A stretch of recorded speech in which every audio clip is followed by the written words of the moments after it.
So, is the lack of appreciation, what I'm hearing from you, is in the Arabic language in the Quran is contributing to these various misconceptions?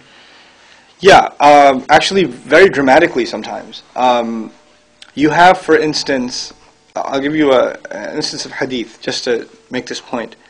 You have an instance in a hadith where the Prophet tells one of his companions, may peace be upon him, he tells one of his companions to cut someone's tongue off. Literally, to cut someone's tongue off. And this has been translated that way, and people use this to say, look, your Prophet commanded torture, and what kind of, inhumane behavior is this, etc., etc., etc. And when you read the translation, you say, yeah, this is pretty messed up. But when you study the language and you study the historical account, you find when he commanded the cutting of the tongue, the way it was executed was the man who was supposed to get his tongue cut off was paid. In other words, he was running his mouth, saying inappropriate things, and the way to deal with him was just give him some money so he's quiet.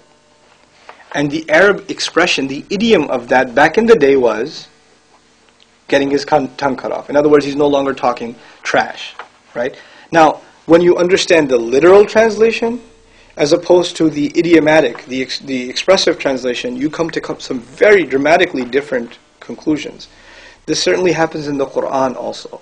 People are translating with no respect to the idioms and the expressions that were used at that time. In other words, standard Arabic standards are being used to translate a classical Arabic text, which isn't fair from a literature point of view. It's not fair and it's inaccurate. And this kind of inaccuracy, first of all, it's something deplorable in any circumstance, but especially when you're talking about a document that is held in such high regard by an entire civilization, and is at the center of a lot of the problems of the world today are attributed to this Quran, and people's understanding or misunderstanding of it, and how it's being presented. So this becomes a very heavy matter. Like the translation of the Quran and what it's saying is not a light issue. It's a pretty serious matter, and I hope that as time goes on, our appreciation of translation is more and more sensitive. Because what I'm seeing thus far, which is why I can't really recommend translations too much, what I'm seeing thus far is it shows a lack of appreciation of idiomatic expressions. There's very few translations out there that do that. So if a non-Arabic speaker wants to learn about Islam, what advice would you give them to how they can learn Quran? I think for non-Arabs, again, I started by saying I don't recommend translations, but I do recommend good scholarly writing about the Quran that has done some justice to the literary nuances. One of my favorite books, for example, it's called Select Passages from the Quran. It's written by a scholar named Mustansir Mir. His last name is Mir. And it's actually written for non-Muslim audiences. Very simple, elaborate, precise explanation of select passages from the Quran. A good starter book.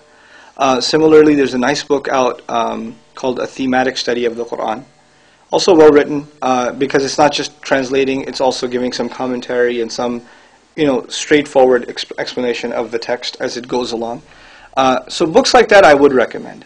For people that are just getting introduced to Islam, I think the best thing to do is to be in contact with a Muslim, more than even reading. Because when you're reading, sometimes, first of all, you don't know if it's actually a representation of mainstream Islam or not, because there's a lot of stuff out there.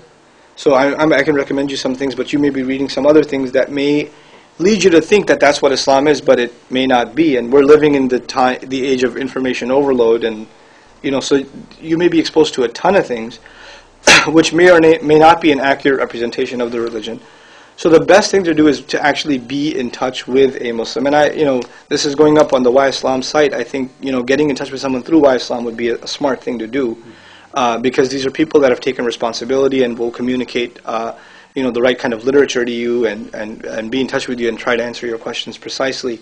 But more than anything else, I would say when you do get a question about what you're reading in the Quran, ask a Muslim scholar.